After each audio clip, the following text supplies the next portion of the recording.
who do not celebrate Christmas because they say December 25th is really a pagan holiday.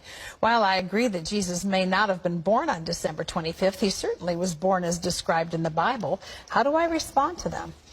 Well, in a sense, tell them they're right. Tell them they're right.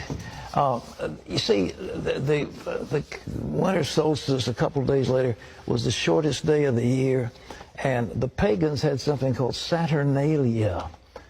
And it was a time of lawlessness because all the laws were suspended, and people, a bunch of singers who actually wandered the streets naked singing, and then they had orgies.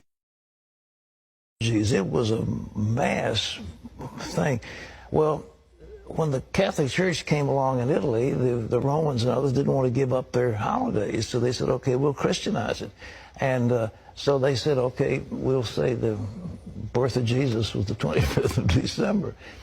And then there was a monk who began to add it up. You see, if you read in Luke, it says there's a census taken when Quirinius was governor and so forth and so on.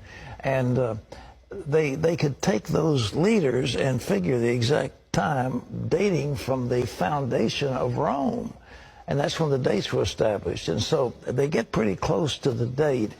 But to say it's the 25th, shepherds were out abiding in the field. It gets a little cold at night. I mean, were they out there in the middle of winter? You know, I don't know.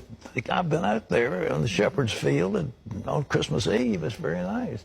But it's cold. And nevertheless, I mean, what was going on? So all this business about mistletoe, pagan. Christmas trees, pagan. Giving out gifts, pagan. Every bit of it is pagan. Every single bit of it is pagan. We've Christianized it all.